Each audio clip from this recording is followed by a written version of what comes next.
Republican party of India Athawale गटाचे सन्माननीय आमचे कार्यसम्राट अध्यक्ष कोकणचे अध्यक्ष माननीय प्रकाश मोरे साहेब हे या ठिकाणी उपस्थित आहेत।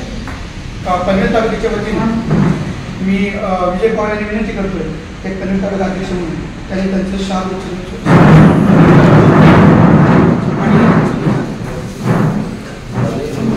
पनवेल महानगरपालिका क्षेत्राचे प्रभारी मोनिश गायकवाड यांनी विनंती करतो त्यांनी एक विषय झाले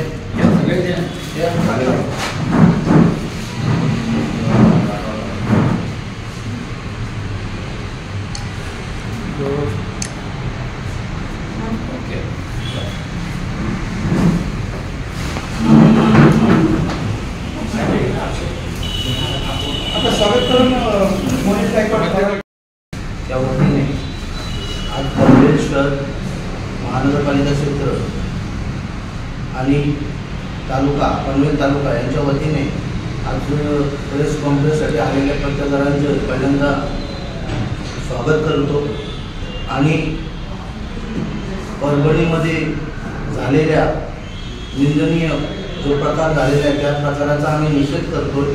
त्या निषेधासंदर्भात इथे आम्ही पत्रकार परिषद आयोजित केलेली आहे। त्या पत्रकार परिषदेमध्ये आलेले मान्यवर प्रांत अध्यक्ष आमचे आदरणीय प्रकाश मोरे साहेब, तसेच जिल्ह्याचे सचिव जादू निकम, तसेच तालुका अध्यक्ष आदरणीय विजय पवार, पनवेल तालुका अध्यक्ष महानगरपालिका जिल्हा कार्याध्यक्ष मोहन सर, प्रभू जाधव हे आमचे महानगरपालिका क्षेत्राचे उपाध्यक्ष आहेत, कार्यदर्शक अध्यक्ष काटवी साहेब, तसेच पनवेल शहराध्यक्ष प्रवीण जाधव, तसेच इतर काही लोकांना कुठल्या कारणास्तव यायला जमले नाही पण तेही येतात, रस्त्यात आहेत। तर आता ज्या पत्रकार परिषदेमध्ये जे उद्दिष्ट आहेत किंवा काय प्रश्न तुम्हाला विचारायचे असतील तर तुम्ही विचारू शकता।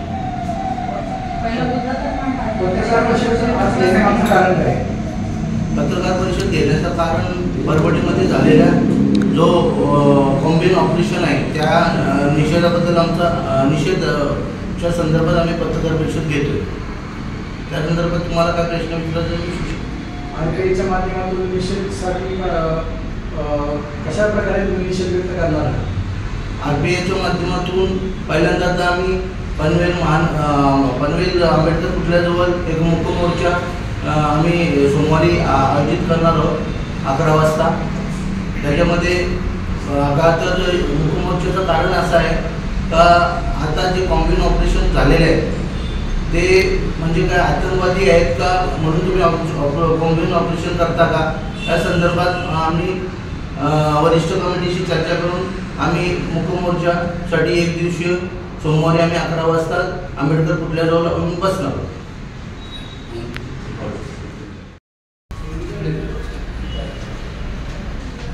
पनवेल महानगरपालिका क्षेत्राचे मुख्य प्रभारी माननीय मोनिशजी गायकवाड यांच्या नेतृत्वाखाली किंवा त्यांनी पत्रकार परिषद या ठिकाणी आयोजित केलेली आहे।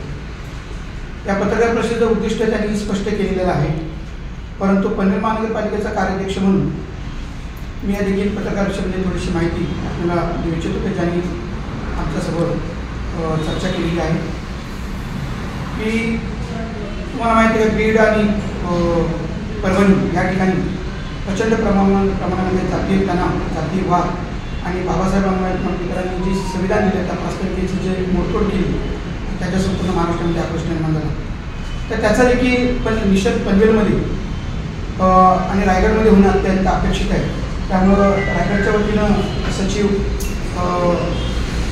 किशोर निकम अशा म्हणजे आम्ही त्यांना दाद्या या नावाने ओळखतो, ते जिल्ह्याच्या वतीनं या ठिकाणी शरद पाटील जिल्ह्याच्या वतीनं त्या ठिकाणी उपस्थित आहे आणि मोनिशजी गायकवाड आणि विजयजी पवार आणि प्रभू जाधव या सगळ्यांनी सर्व सिनियर लोकांशी साधारणतः उदाहरणार्थ स्वतः जातीने या ठिकाणी उपस्थित आहेत। कोकण प्रदेश अध्यक्ष आमचे प्रांताध्यक्ष प्रकाशजी पवार, प्रकाशजी मोरे यांच्यासमोर हे आम्ही सब्जेक्ट डिस्कस केलेलं आहे। ते स्वतः जातीनं या ठिकाणी पक्षाच्या वतीनं ही माहिती द्यायला तुमच्यासमोर उपस्थित आहे. तर या ठिकाणी आम्ही जो पुढच्या कालखंडामध्ये जो काही काम करणार आहोत त्याच्यामध्ये संविधानाची प्रस्ताविकेची मोडतोड झाली म्हणून आम्ही पनवेल महानगरपालिका क्षेत्राच्या वतीनं ज्या प्रस्ताविका आहेत अशा प्रस्ताविकेच्या प्रत जवळजवळ 10,000 प्रती पुढच्या 15 दिवसामध्ये संपूर्ण तालुक्यामध्ये शाळा कॉलेजमध्ये पाठवायचा आम्ही निर्धार केलेला आहे. साहजिकच पनवेल महानगरपालिका क्षेत्राचे जिल्हाध्यक्ष प्रभाकरजी कांबळे त्यांच्या मार्गदर्शनानुसार किंवा त्यांच्या सल्ल्यानुसार आणि मोनीजी आणि विजय पवार आणि दादा निकम यांच्या सगळ्यांच्या मार्गदर्शनानुसार या ठिकाणी हा मोठं काम आम्ही हातामध्ये घेतलेलं आहे. जवळजवळ या 15 दिवसामध्ये या 10,000 प्रती संविधानाच्या प्रती सगळ्या ठिकाणी वाटण्यात येतो.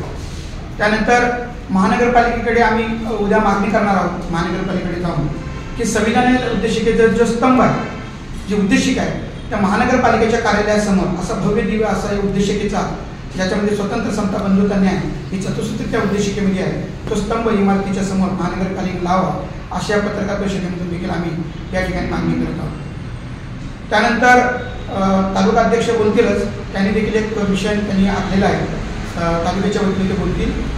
तर परभणी बीड हाथरससारख्या घटना इथं होऊ नये म्हणून आम्ही लवकरच प्रत्येक पक्षातून 2-2, 3-3 सदस्य जेवढे आंबेडकरी गट आहेत अशा गटतटाचे 2-2, 3-3 कार्यकर्ते घेऊन एक लढाऊ संघटना म्हणजे तसंच तसं उत्तर देण्यासाठी तर अशा प्रकारचं कोणत्या आणि त्याच्यात पनवेलमध्ये होऊ नये म्हणून अशा प्रकारची एक संघटना किंवा अशा प्रकारची लढाऊ संघटना तशी अंतर्गत धर्तीवर पनवेलमध्ये करता येईल का त्याच्यावर देखील विचार पक्षामध्ये आम्ही चालू केलेला आहे. तर बाकीची माहिती जी आहे जे प्रत्येक गावात स्तंभ मानणार आहेत ते विजय पवार आपल्याशी बोलतील. नंतर दादा निकम बोलतील. उपाध्यक्ष पनवेलच्या तर ते आमचे प्रभू जाधव बोलतील.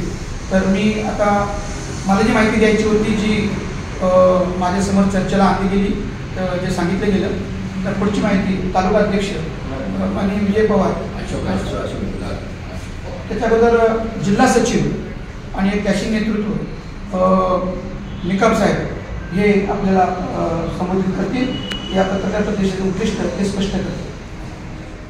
सध्याच्या या देशामध्ये जे वातावरण जे खराब करण्याचं काम जे काही मानवादी लोकांकडून चाललेलं आहे जो संविधान वाचवण्याचा जो ठेका आहे तो इतक्या बौद्ध समाजाने घेतलेला आहे का या विषयावरती आमची खरी जो अत्याचार होत आहे आजवर तर अत्याचार होतच राहिला आहे. तुम्ही किती त्यांचे पुतळे तोडा तुम्ही किती विटंबना करा पण तरी सुद्धा आंबेडकरी समाज हा जेव्हा रस्त्यावर उतरतो तेव्हा काय होते हे शासनाला आम्हाला दाखवण्यासाठी आज खरं तर आम्ही इथे आलेलो आहोत. एक लक्षात ठेवा मित्रांनो जर त्याकाळी आम्ही 12 करोड होतो जेव्हा भारताची लोकसंख्या 30 करोड होती त्यावेळेस आम्ही 12 करोड त्यावेळेस जर बाबासाहेबांनी आमच्या दर्शस्त्र दिलं असताना तर या भारताचं चित्र बदललं असतं आम्हाला त्याच. पण आमच्या बाबासाहेबांचे जे विचार होते ते लोकशाहीला पूरक होते लोकशाहीला विघातक नव्हते. तरी सुद्धा आज आमच्या समाज व्यवस्थेमध्ये कोंबीत ऑपरेशन यांनी चालवलं सरकारने या सरकारचा मी निषेध करतो. तरी आम्ही जरी घटक पक्ष असलो तरी सुद्धा ज्या गोष्टी चुकीच्या घडल्या किंवा घडवल्या गेल्या या सर्व गोष्टींचा तपास झाला पाहिजे. तुम्ही आज आमच्या वस्त्यांमध्ये जाऊन जो मारहाण केली त्याचा एक तरुण आमच्या भरपूर मुलगा आज या जगात नाही याचं तीव्र दुःख या समाजामध्ये आहे. त्यामुळे हा समाज पूर्णपणे त्यांच्या कुटुंबाच्या पाठीशी रिपब्लिक पार्टी ऑफ इंडिया 100% त्याच्या कुटुंबाला मदत करेल आणि या ज्या पुन्हा अशा ज्या समाज विघातक घटना आहेत या पुन्हा न व्हाव्यात यासाठी आज आम्ही इथे सर्व एकत्र जमलेलो आहोत. येणाऱ्या काळामध्ये RTIची आम्ही जी सदस्य नोंदणी अभियान चालू करणार आहोत आणि आमचा पक्ष आणि समाज कशा प्रकारे मजबूत होईल याच्याकडे आमचं मुख्यतः लक्ष असते. रिपब्लिकन पार्टी ऑफ इंडिया च्या माध्यमातून आजची पत्रकार परिषद माननीय मोनीजी गायकवाड पनवेल विभागाचे प्रमुख प्रभारी यांच्या अधिपत्याखाली त्याचप्रमाणे आमचे प्रांत अध्यक्ष कोकण प्रांत अध्यक्ष यांचे प्रमुख उपस्थित माननीय प्रकाशजी मोरे साहेब आणि आताच आमचे रायगड जिल्हा सचिव माननीय निकम साहेबांनी आणि त्याचप्रमाणे आमचे कार्याध्यक्ष मोहन सर यांनी आपल्याला प्रास्ताविकमध्ये प्रमुख विषयाची उद्दिष्ट आणि त्याचा उद्देश आपल्यासमोर मांडलेलाच आहे. एकंदरीत हा जो प्रकार आहे परभणीमधला घडलेला भारताच्या संविधानाचा जो प्रतिमेची उद्देशिकाची जी मोडतोड झालेली आहे ही मोडतोड आणि त्याच्या मागे असणारी जी मानसिकता आहे या मानसिकताचं करण्याचं कृत्य आणि जे समाजकंटक आहे त्यांनी केलेला गुन्हा हा देशद्रोही गुन्हा आहे. हे सर्वसाधारण कृत्य नाही. संविधान, भारतीय संविधान केवळ एका समाजासाठी नाही तर संपूर्ण भौतिक संपूर्ण भारतासाठी आहे. लोकशाहीची जर आपल्याला मजबूत अधिक करायचं असेल, ही लोकांची ताकद, बहुजनांची ताकद संपूर्ण देशामध्ये जर आपल्याला अतिशय प्रगल्भतेने पुढे घेऊन जायचं असेल तर बाबासाहेबांनी दिले, डॉक्टर बाबासाहेबांनी दिलेले जे संविधान आहे त्या संविधानाचं आपण प्रत्येक ठिकाणी प्रत्येक वेळेला मानसन्मान करणं हे प्रत्येक भारतीयाचं कर्तव्य आहे असं मी आज इथे या पत्रकाद्वारे नमूद करतो. आणि हे जे समाजकंटकांनी जे केलेलं आहे ते देशद्रोही कृत्य आहे. आम्ही पनवेल महानगर विभागातून आम्ही हा मेसेज देत आहोत की संपूर्ण आंबेडकर चळवळीतील सर्व समाज बांधव आणि रिपब्लिकन पार्टी ऑफ इंडियाचे जे गटागटामध्ये विखुरलेले जे आहेत त्यांनी आता एकत्र येण्याची गरज आहे. एकत्र येऊनच हा आपल्याला पुढचा लढा आहे, हा लोकशाहीच्या विरोधाचा लढा आहे. ही लोकशाही जर सक्षम करायची असेल तर आंबेडकर चळवळीचे संपूर्ण नेतेगट आपापसातले मतभेद विसरून आपण एकत्र येणे गरजेचे आहे. त्यामुळे हे अन्याय अत्याचार थांबतील. समाजावर होणारे अन्याय अत्याचार आणि ते थांबायचे असेल तर संपूर्ण समाजातून सर्व समाज बांधव एकत्र आले पाहिजे अशी आम्ही आज या पत्रकार परिषदेत संपूर्ण समाजाला, या भारत देशातील जनतेला आम्ही नम्र विनंती करत आहोत. आणि ह्या पत्रकार परिषदेचं साधण्यासाठी मगाशी मोहन साहेबांनी, आमच्या निकम साहेबांनी आणि यांनी तो उद्देश मांडला की पनवेलमध्ये आमचं नक्की भूमिका काय असेल तर पनवेलमध्ये ज्या पद्धतीने लोकशाही मजबूत करण्याचे जे काम आम्ही घेऊ आणि संपूर्ण रिपब्लिकन पक्षाच्या कार्यकर्त्यांना आणि बहुजन समाजाच्या संपूर्ण कार्यकर्त्यांना एकत्र करण्याचा आमचा हा उद्देश आहे. आणि मजबूत ही ताकद करण्याची आमची गरज, ही काळाची गरज आहे. त्याकरता ही आजची पत्रकार करून घेत आहोत. पत्रकार बंधू आणि भगिनी, आपल्या सगळ्यांना सविनय जय. आदरणीय मित्रांनो, आज आपण इथे आलात आणि आपला अतिशय महत्त्वाचा वेळ मला दिला त्याबद्दल मी आपल्या सगळ्यांचा आभार आहे. आपल्या सगळ्यांना माझ्या सहकार्याने खऱ्या अर्थानं माहिती पुरवलेली आहे. खऱ्या अर्थाने या देशाचंच दुर्दैव आहे की संविधान हे उभे 140 कोटी जनतेच्या स्वातंत्र्यासाठी, समतेसाठी, त्याच्या विकासासाठी आणि समान हक्कासाठी उभं केलेलं आहे.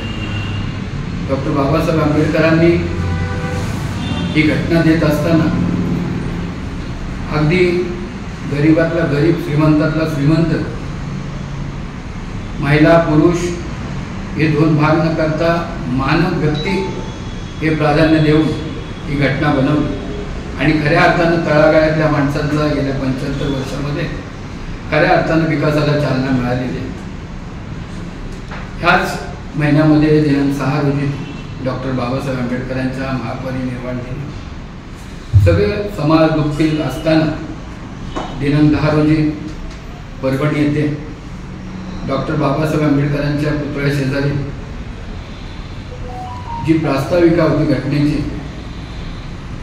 तिला जो घात झालेला आहे आणि नुकसान झालेलं आहे हे खरं तर आंबेडकरी जनतेवरच नव्हे तर मला वाटतं खऱ्या अर्थानं भारतातील प्रत्येक लोकशाही मार्ग अवलंबणारा, लोकशाहीला स्वीकारणाऱ्या माणसासाठी दुःखच असेल. आरोपी पकडला गेलेला आहे. दुसऱ्या दिवशी पूर्ण परभणी बंद करण्यात आली. या परभणी बंद करत असताना आंबेडकरी जनतेमध्ये आरोपी मिळाल्यानंतर एवढा प्रचंड रोष नव्हता, परंतु प्रतिनिधी म्हणून तो बंद घेण्यात आला होता. आणि या बंदामध्ये काही गुंड, काही बाहेरचे लोक आले आणि या सगळ्याला गालबोट लावलं गेलं आणि आंबेडकरी जनतेला आणि बंदी सैनिकांना बदनाम केलं. आणि त्या अनुषंगाने बौद्ध वाड्यातून बाबासाहेबांच्या जनतेच्या प्रत्येक घराघरातून कोम्बिंग ऑपरेशन करून खऱ्या अर्थाने ही लोकशाही नसून हुकुमशाही आहे हा दाखवण्याचा जो प्रयत्न केलेला आहे तो अश्लाघ्य असा आहे. आदरणीय मुख्यमंत्र्यांना माझी विनंती आहे, खरं तर कायद्यानुसार कोम्बिंग ऑपरेशन हे होतच नाही. कायद्याच्या कुठल्याच घटनेमध्ये, कलमामध्ये कोम्बिंग ऑपरेशन होणं हा खरा तर गुन्हा आहे. तर त्या माणसाच्या परवानगीशिवाय, कोर्टाच्या परवानगीशिवाय तुम्हाला त्याच्या घराची वेस ओलांडता येत नाही. ती घरं ओलांडून तुम्ही महिला बघितल्या नाहीत, गरोदर स्त्रिया पाहिल्या नाहीत, मुलं पाहिले नाहीत, पुरुष पाहिले नाहीत, म्हातारी माणसं पाहिले नाहीत, बेदम मारहाण करून तुम्ही ज्या पद्धतीने हुकुमशाहीचं दर्शन घडवलेलं आहे त्याचा मी प्रथम इथे निषेध करतो. या सगळ्या मारहाणीमध्ये आपण कालच पाहिलं इतकी महिलेला मार लागलेला आहे. आज कित्येक आमचे लोक इस्पितळामध्ये ॲडमिट आहेत. कोणी व्यक्तीच्या फायद्यासाठी तिथे गेलेलं नव्हतं. तर खऱ्या अर्थानं संविधान बाबासाहेबांचं वाचलं पाहिजे. संविधान वाचेल तर आम्ही वाचू या अपेक्षेने लोक उतरलेली होती. आणि त्याच्यामध्ये सातत्याने असं होतं, कोणतरी येतं, गोंधळ करतो आणि पूर्ण ते बिल सगळं काय जो प्रकार आहे तो आंबेडकरी जनतेवर येतो. आणि ह्याचा प्रामुख्याने शासनाने विचार केला पाहिजे. स्वतः सोमोटो घेतला पाहिजे. कारण सोमोटो घेणं गरजेचं आहे. ज्या वेळी अशा अन्याय होत असतात आणि त्याला कोण कोर्टामध्ये नेणार नसतं तर मला वाटतं शासन स्वतः सुद्धा सोमोटो घेऊ शकतं. पोलीस सुद्धा सोमोटो घेऊ शकतात. दुर्दैवाने अजूनही ते सोमोटो आलेलं नाही. उलट आमच्यावरच केस पडलेले आहे. अगदी प्रचंड अशा 307 पासून केसेस मुलांवर पडलेले आहेत. आणि जी मुलं आहेत ती सगळी एज्युकेटेड आहेत. त्यांच्या आयुष्याचा नाश करण्याचा जो कार्यक्रम चाललेला आहे तो खऱ्या अर्थानं निषेध आहे.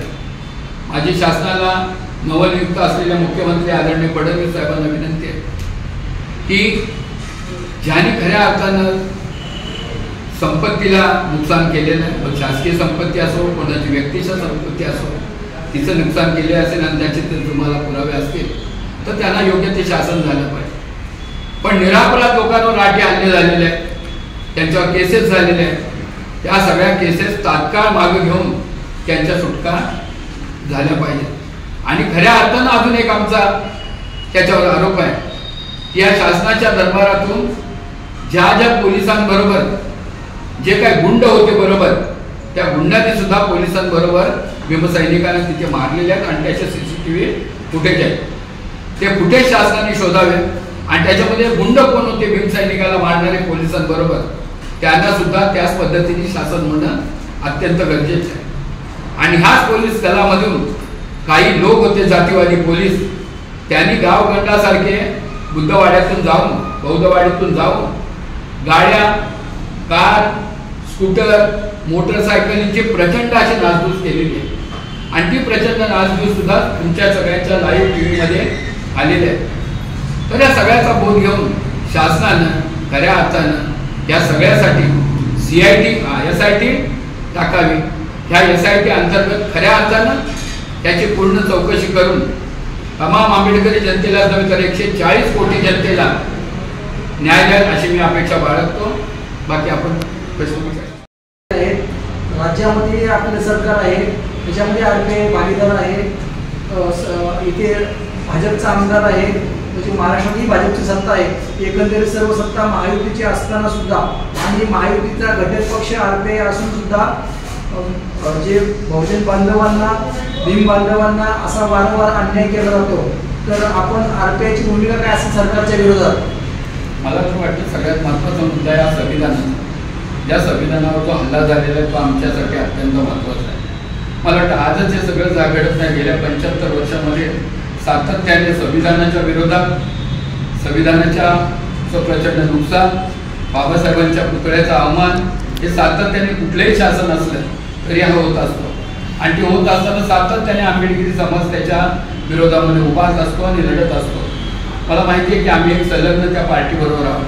आज सत्ता आमची जरी असली तरी सत्तेमध्ये जे जे काही चुकीचं असेल त्याच्या विरोधात उभं राहणं हे बाबासाहेबांनी आम्हाला शिकवलेलं. जिथे जिथे अन्याय होत असेल त्या अन्यायाच्या विरोधामध्ये जाणं हे आम्हाला बाबासाहेबांनी शिकवलेलं आहे. जिथे न्याय मिळत नसेल तिथे रस्त्यावर उतरणं आम्हाला शिकवलेलं असेल. आणि म्हणून जरी सत्ता आमची असली आणि त्या सत्तेच्या विरोधात जरी नसलो आम्ही तरी सत्तेच्या मार्फत कोणतरी आमच्या विरोधात किंवा आमच्या बाबासाहेबांच्या विचाराच्या विरोधात, संविधानाच्या विरोधात जर जात असेल तर आजही आम्ही रस्त्यावर लढायला तयार आहोत. रस्ता हाच आमचा मार्ग आहे, सनदशील मार्ग हाच आमचा मार्ग आहे आणि तो आम्ही लढत आहे.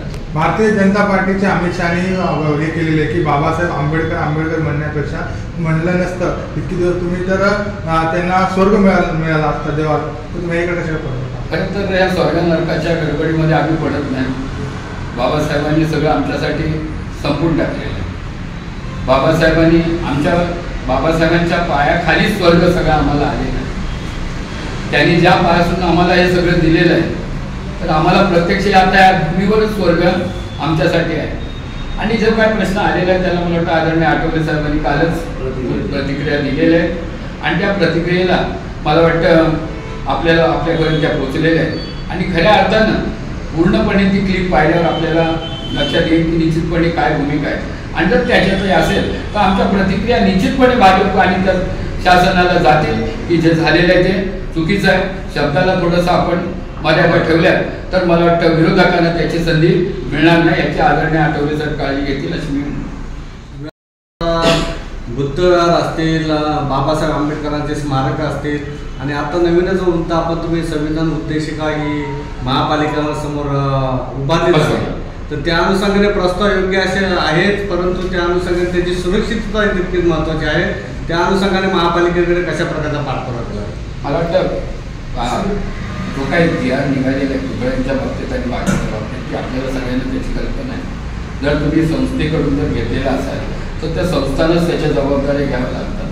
पण शासनाच्या प्रिमायसेसमध्ये जर असेल डॉक्टर बाबासाहेब आंबेडकरांचा पुतळा, संविधानाचे बाकीचे पुतळे, तर त्या प्रिमायसेसमध्ये शासनाचीच ती जबाबदारी असते. आणि आता ह्यांचा जो हेतू आहे तो नवी मुंबईची पनवेल महानगरपालिकेच्या प्रिमायसेसमध्येच बाबासाहेबांनी दिलेल्या संविधानाची प्रस्ताविका लावावी अशा पद्धतीची जी मागणी केली.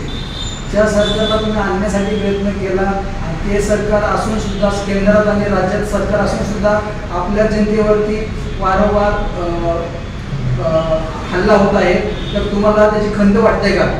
ऑफकोर्स खंत वाटणारच ना, कारण गेल्या 40-45 वर्षाच्या माझ्या राजकीय जीवनामध्ये हे काय भाजपच्या शासनामध्ये आलेलं असं नाही, काँग्रेसच्या राज्यात पण आम्ही याचा अनुभव घेतलेला आहे.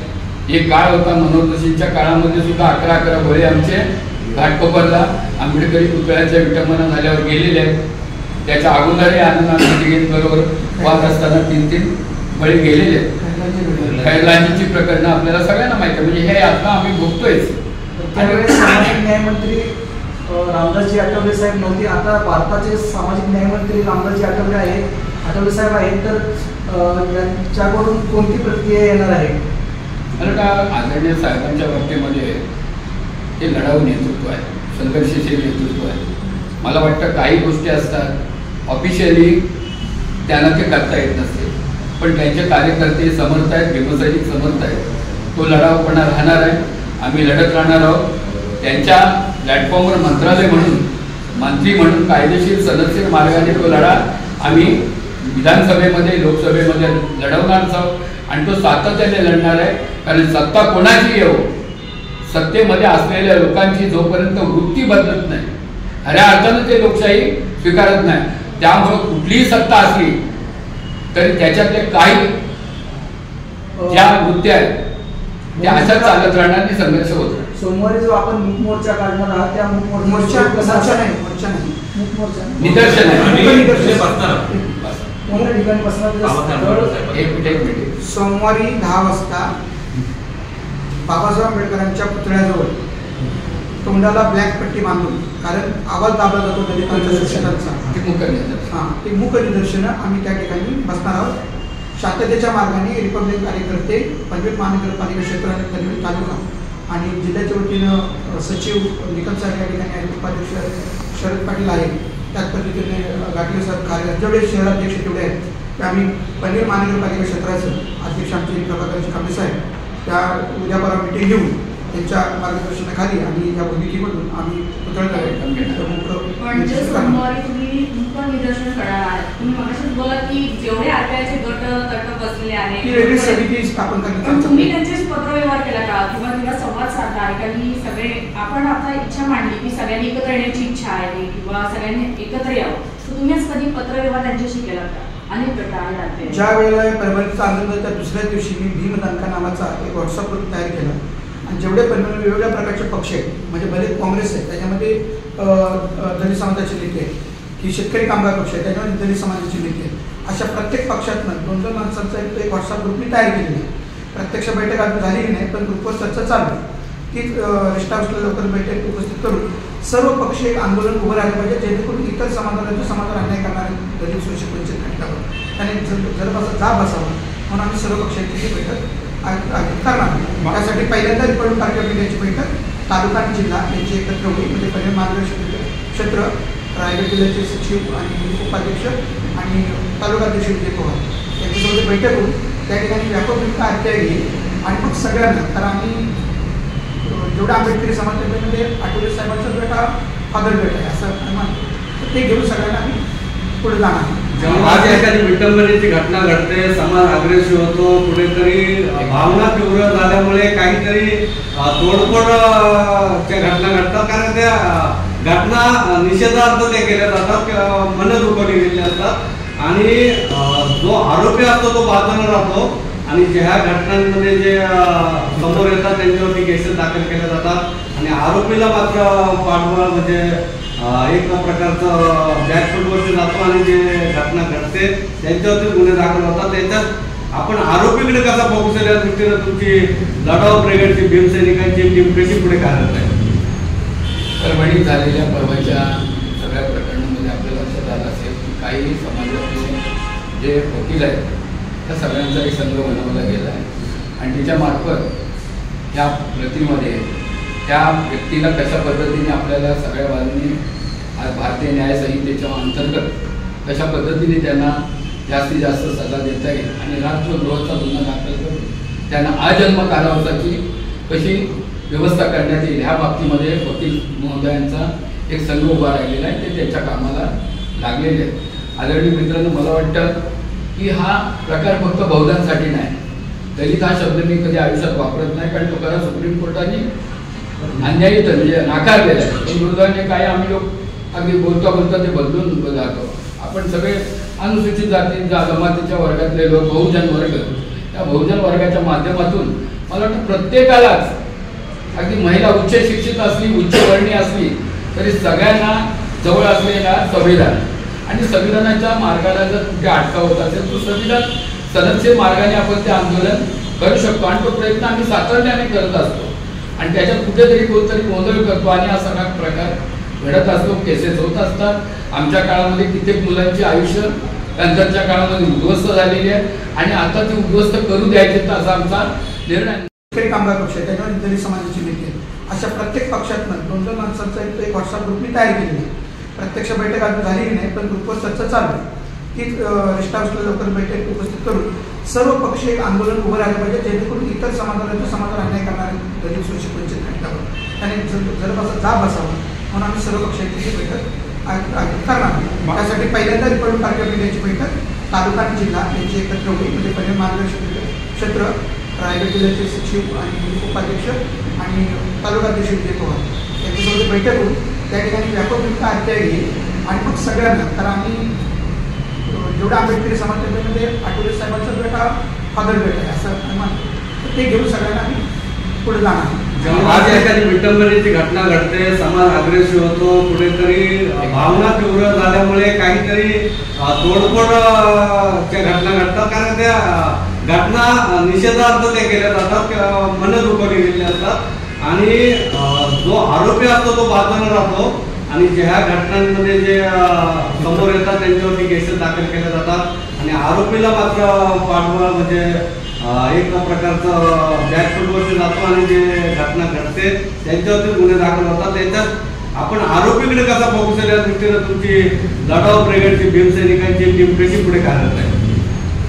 परभणीत झालेल्या परवाच्या सगळ्या प्रकरणामध्ये आपल्या लक्षात आलं असेल की काही समाजातले जे वकील आहेत त्या सगळ्यांचा एक संघ बनवला गेला आहे आणि त्याच्यामार्फत या प्रतीमध्ये त्या व्यक्तीला कशा पद्धतीने आपल्याला सगळ्या बाजूंनी भारतीय न्याय संहितेच्या अंतर्गत कशा पद्धतीने त्यांना जास्तीत जास्त सजा देता येईल आणि राष्ट्रद्रोहाचा गुन्हा दाखल करून त्यांना आजन्म कारावासाची कशी व्यवस्था करण्यात येईल ह्या बाबतीमध्ये वकील महोदयांचा एक संघ उभा राहिलेला आहे. ते त्यांच्या कामाला लागलेले आहेत. आदरणीय मित्रांनो, मला वाटतं की हा प्रकार फक्त बहुधांसाठी नाही. दलित हा शब्द मी कधी आयुष्यात वापरत नाही, कारण तो खरा सुप्रीम कोर्टाने अन्यायित म्हणजे नाकारलेला आहे. पण दुर्दैवाने काय आम्ही लोक अगदी बोलता बोलता ते बदलून जातो. आपण सगळे अनुसूचित जाती जमातीच्या वर्गातले लोक, बहुजन वर्ग, त्या बहुजन वर्गाच्या माध्यमातून मला वाटतं प्रत्येकालाच अगदी महिला उच्च शिक्षित असली, उच्च वर्णीय असली तरी सगळ्यांना जवळ असलेला संविधान आणि संविधानाच्या मार्गाला जर कुठे अटकाव होत असेल तर संविधान सनदचे मार्गाने आपण ते आंदोलन करू शकतो आणि तो प्रयत्न आम्ही सातत्याने करत असतो आणि त्याच्यात कुठेतरी कोणतरी गोंधळ करतो आणि हा सगळा प्रकार घडत असतो. केसेस होत असतात. आमच्या काळामध्ये कित्येक मुलांचे आयुष्य नंतरच्या काळामध्ये उद्ध्वस्त झालेली आहे आणि आता ते उद्ध्वस्त करू द्यायचे असा आमचा निर्णय. म्हणूनच आम्ही व्यवस्थितरित्या आंदोलन करत असतो. दगड हा प्रकार आम्ही थांबवण्याचा प्रयत्न केलेला आहे की त्यांनी काहीच मिळत नाही. कायदेशीर पद्धतीनेच लढा देणं हेच बाबासाहेबांच्या संविधानातलं मला वाटतं मार्ग आहे आणि तो आम्ही जवळ घेतो. भारतीय संविधान डॉक्टर बाबासाहेब आंबेडकर भारताला दिलं, पण ते भारतीय संविधान बदलण्याची भारतीय जनता पार्टीची भूमिका आहे. हे भारतीय संविधान बदलू आम्ही सातत्याने भूमिका मांडतात. त्याकडे कशा प्रकारे मला वाटतं कालच तुम्हाला माहिती पडलं असेल की एक देश आणि एक निवडणूक या पद्धतीचा एक ठराव आलेला आहे. आपल्या सगळ्यांना माहिती आहे ठराव बदलणं किंवा एखादं संविधान बदलणं वाटतं तेवढं सोपं नाही आणि 140 कोटीच्या जनतेमध्ये सगळी विविध वेगवेगळ्या प्रकारची मतं असतात. पण 80% समाज हा बहुजन समाजाचे असताना त्या बहुजन समाजाला जो 75 वर्षामध्ये खऱ्या अर्थानं विकासाचा फायदा मिळालेला, माझ्या माता भगिनींना खऱ्या अर्थानं जो अधिकार मिळालेला आहे तो मनुस्मृतीने दिलेला नसून तो खऱ्या अर्थानं संविधानाने दिलेला आहे. आणि त्यामुळे प्रकाश मोरे सारखे जरी आंबेडकरी पुढे येत असतील तरी तमाम संविधान प्रेमी सुद्धा त्याला विरोध करायला इथे सातत्याने उभे असे आहेत. म्हणून पक्ष कुठलाही असो संविधानाच्या विरोधात जर कोण उभं राहत असेल तर आम्ही त्यांच्या बरोबर असलो तरी विरोधात त्या दिवशी उभे राहण्याचा निश्चित प्रयत्न.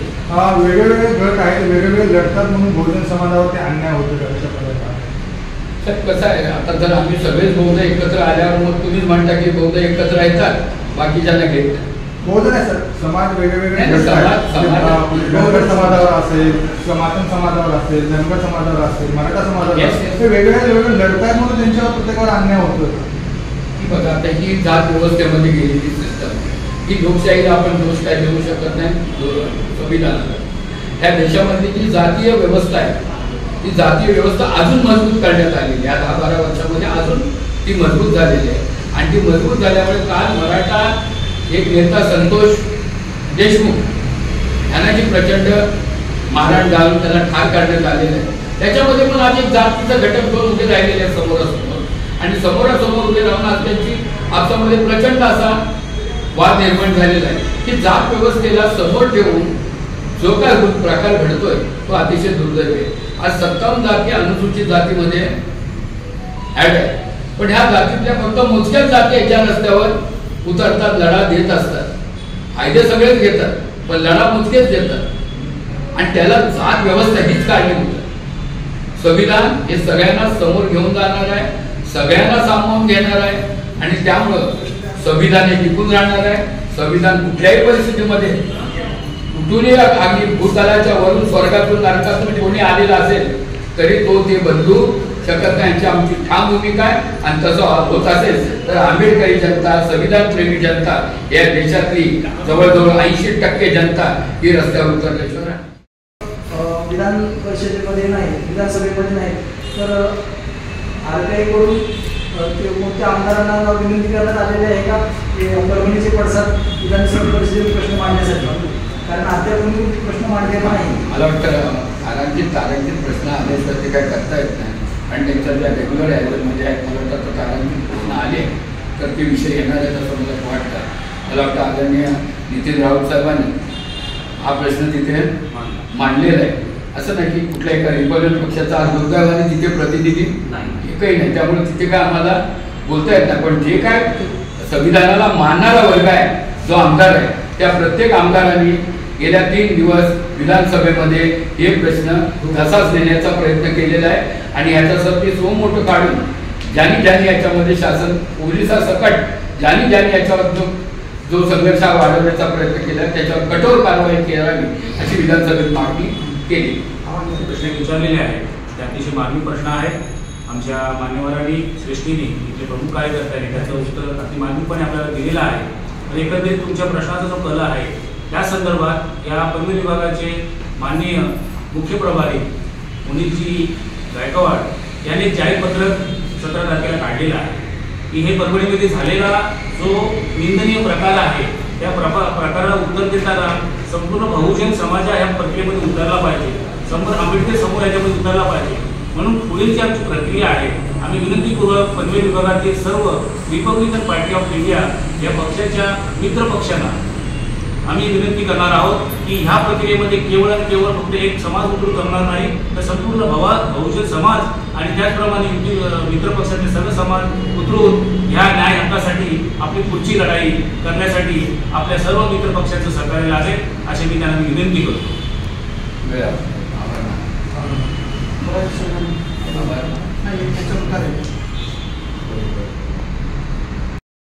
सर्वांचा आभार मानतो आणि प्रत्येक गावामध्ये संविधान भवन झाला पाहिजे असा मी समाज कल्याण कार्याकडे मागणी करणार आहे. आणि आमचे प्रकारचे खंडे साहेब आले आज आम्हाला.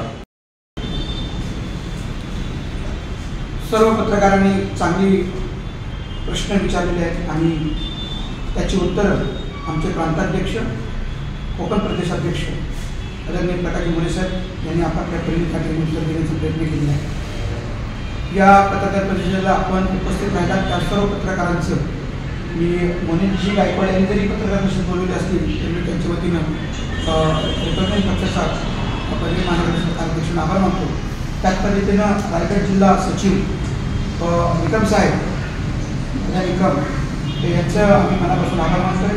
प्रकाशजी मोरे वेळात भागाकडून मुंबईवरून या ठिकाणी उपस्थित राहिले, त्यांचे देखील या ठिकाणी मी आभार मानतोय.